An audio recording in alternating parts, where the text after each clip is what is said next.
کہ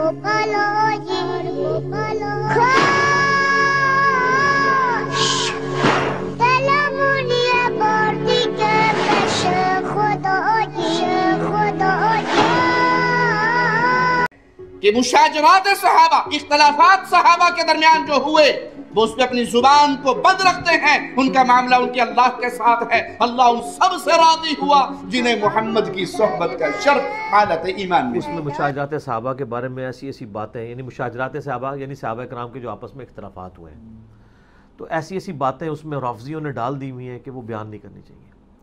جب ہم نے بخاری اور مسلم سے آ کے اور مین سٹریم کی اہل سنت کی کتابوں سے یہ ریسرچ پیپر 5B لکھ کے 200 احادیث جمع کی ہیں نا، اور مشاجرات صحابہ پہ حدیثیں بتائی ہیں، تو اب ان کو ہاتھ پاؤں پڑ گئے کہ یہ مشاجرات صحابہ تو بخاری مسلم لکھ کے گئے ہیں۔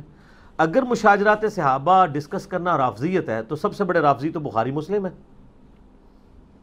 اور اتنی سخت باتیں ہیں بخاری مسلم میں ہی۔ باقیوں کو تو چھوڑ دینا، باقیوں کو تو یہ یعنی صحیح کو بھی ضعیف کرنے کی کوشش کر دیں گے۔ میں کہتا ہوں صرف بخاری مسلم کی جو میں نے حدیثیں 5B میں لکھی ہیں نا، یہ صرف اپنے ممبروں سے یہ حدیثیں بخاری مسلم کی بیان کر دیں، وہ بیان ہی نہیں کر سکتے، مشاجرات صحابہ ہیں۔ تو پھر امام بخاری امام مسلم نے مشاجرات صحابہ کو ڈسکس کیا، وہ کتمان حق نہیں کرتے تھے۔ فی الوقت میں صرف حصول برکت کے لیے بتا دیتا ہوں کہ یہ ساری حدیثیں جو میں نے جمع کی ہیں وہ ہماری اہل سنت کی کتابوں میں سے ہیں، اور ایز اے ٹاپک اگر آپ دیکھیں تو امام بخاری امام مسلم کے استاد ہیں امام ابن ابی شیبہ، المتوفی 235 ہجری۔ مسلم شریف میں 1500 حدیثیں آؤٹ آف 7563 امام ابن ابی شیبہ سے۔ امام ابن شیبہ ان کا وہ استاد ہے امام مسلم کا جس سے 20% مسلم شریف روایت ہے، اور اس کی کتاب ہے المصنف ابن ابی شیبہ، جو دنیا میں سب سے بڑی حدیث کی اور آثار کی کتاب ہے، اردو میں بھی آ چکی ہے۔ آلموسٹ 38-39 ہزار احادیث اور آثار ہیں۔ اس کا جو آخری چیپٹر ہے نا، اس کا نام ہی ہے کتاب الجمل، جس میں 3 باب ہیں۔ پہلا باب ہے حضرت عائشہ، طلحہ اور زبیر کے قافلے کے بارے میں جو مولا علی کے خلاف نکلا۔ دوسرا باب انہوں نے باندھا ہے باب الصفین، صفین کے بارے میں، اور تیسرا باب النہروان جو خوارج کے خلاف جنگ ہوئی۔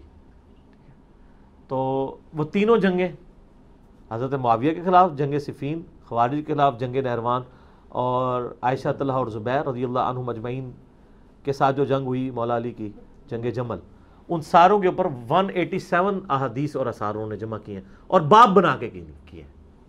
ٹھیک ہے، یہ نہیں ہے کہ خالی چھوڑ دیا ہے، باب بنا کے کیے ہیں۔ ٹھیک ہے، پھر یہ جو کہتے ہیں نا ہم سے وہ مطلب آپ ان کو ڈسکس کیوں کرتے ہیں، میں نے اس پہ میرا پہلے بھی کلپ آ چکا ہے یوٹیوب پہ، 1 ملین کے قریب آلموسٹ لوگ دیکھ چکے ہیں، دیوبند اور اہل حدیث کا ماتم۔ ٹھیک ہے، عرض کرتے ہیں بے شک۔ ہاں 1400 سال سے شیعان علی ماتم کر رہے تھے، اب انشاءاللہ قیامت تک ہماری ویڈیوز کے بعد آل امیہ کا ماتم جاری رہے گا انشاءاللہ۔ ظاہر ہے وہ انہوں نے سچ، تو یہ اب ان کا ماتم ہے، ان کو کرنے دیں۔ ٹھیک ہے، مشاجرات صحابہ یا اس طرح کے ایشوز تو خود ان کے اپنے ممبروں سے بیان ہو رہے ہوتے ہیں۔ اہل حدیث کا کوئی ممبر نہیں جی جس پہ یہ بیان نہ ہو کہ حج تمتع پہ حضرت عمر نے پابندی لگائی تھی، صحیح جامعہ ترمذی میں حدیث ہے۔ تو عبداللہ بن عمر کو کسی نے آ کے پوچھا کہ آپ کے والد حج تمتع کے بارے میں، اچھا وہ ہے بڑا سیانا سی، شہزاد بھائی اور سی، انہوں نے کہا جی اس سے پہلے دسو حج تمتع جائز ہے؟ جامعہ ترمذی میں حدیث ہے۔ عبداللہ بن عمر سے پوچھا یہ حج تمتع جائز ہے؟ انہوں نے کہا جائز کیا، سنت ہے۔ سنت اس لیے انہوں نے کہا کہ ایک سفر میں حج اور عمرے کو جمع کرنا یہ تمتع ہی کہلاتا ہے، چاہے قران کی شکل میں ہو چاہے حج تمتع کی شکل میں ہو، کہ آپ ایک سفر سے 2 چیزوں سے نفع اٹھا رہے ہیں۔ کیونکہ مشرکین عرب میں یہ جو ہے ان کے اندر یہ رسم تھی کہ آپ جب حج کے لیے آئے نا تو آپ عمرہ ایڈ کریں گے تو گناہ ہے، تو نبی علیہ السلام نے یہ رسم توڑی اور آپ نے یہ جاری کیا کہ حج اور عمرہ ایک سفر میں کریں گے۔ آپ نے حج قران کے ذریعے حج اور عمرہ جمع کیا، اور چونکہ آپ قربانی کا جانور لے آئے تھے، بخاری مسلم میں آتا ہے، باقی اصحاب کو آپ نے کہا کہ آپ حج اور عمرے کو جمع کریں لیکن احرام کھول کے، کیا آپ نے بھی جمع ہی ہے۔ پھر ایک صحابی نے پوچھا یا رسول اللہ یہ ہمارے لیے خاص ہے یا قیامت تک لیے؟ تو آپ نے یوں انگلیاں داخل، آپ نے قیامت تک کے لیے حج اور عمرہ ایک دوسرے میں داخل ہو گئے۔ تو حج تمتع کے حوالے سے جب آ کے پوچھا عبداللہ بن عمر سے کہ جائز، ان کا جائز کیا سنت ہے؟ ان کا آپ کے والد تو یہ منع کرتے تھے۔ تو انہوں نے کہا یہ بتاؤ جس چیز کو نبی علیہ السلام نے خود کیا ہو اور اپنے اصحاب کو حکم دیا ہو تو نبی علیہ السلام کی بات مانی جائے گی یا میرے باپ کی؟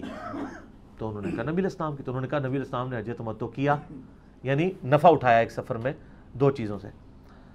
تو یہ حدیث اہل حدیث بیان کر کے کہتے ہیں ہمیں آپ کوئی اماموں کے قول نہ بتائیں, حضرت عمر تو خلیفہ راشد ہیں, اگر ان کی بات بھی نبی علیہ السلام سے ٹکرا جائے تو ان کا بیٹا بھی ماننے کے لیے تیار نہیں ہے. تو یہ مشاجرات صحابہ نہیں ہوتے ہیں, اس کو مشاجرات صحابہ کہتا ہے, کہتے ہیں سنت کی اسٹیبلشمنٹ ہے. تو سر یہ بھی تو سنت کی اسٹیبلشمنٹ ہے نا, یہ بھی تو نبی علیہ السلام فرما رہے ہیں نا کہ عمار کو ایک باغی جماعت قتل کرے گی, عمار ان کو اللہ اور جنت کی طرف بلائے گا اور وہ جماعت دوزخ کی طرف بلائے گی. یار دوزخ کے الفاظ کو چھوٹے, صحیح بخاری 2812 مسلم میں بھی حدیث موجود ہے. تو یہ بھی تو نبی علیہ السلام ہی فرما رہے ہیں نا, اسی مبارک زبان سے نکل رہا ہے نا. لیکن وہی چکر, اب یہ رمضان کا مہینہ, تو مجھے ایک ایگزامپل یاد آئی. اکثر لوگ سوال پوچھتے ہیں کہ جی جو لوگ پورا سال نماز نہیں پڑھتے, رمضان میں نماز پڑھ رہے ہوتے ہیں, تو کیا رمضان کا خدا اور ہے اور غیر رمضان کا خدا اور ہے؟ خدا تو ایک ہی ہے نا. ٹھیک ہو گیا. تو ادھر بھی ہم یہی پوچھتے ہیں کہ جب آپ مشاجرات صحابہ بخاری مسلم سے بیان کریں تو وہ دین اور ہے, اور ہم بخاری مسلم سے اسی نبی علیہ السلام کی حدیثیں بیان کریں تو وہ والے نبی علیہ السلام اور ہیں. Are you trying to teach your prophet? کیا آپ اپنے نبی کو بتانا چاہتے ہیں کہ آپ کو یہ باتیں نہیں کرنی چاہیے تھی؟ اگر آپ ہمیں منع کرتے ہیں تو نبی علیہ السلام کو منع کریں گے. ٹھیک ہو گیا.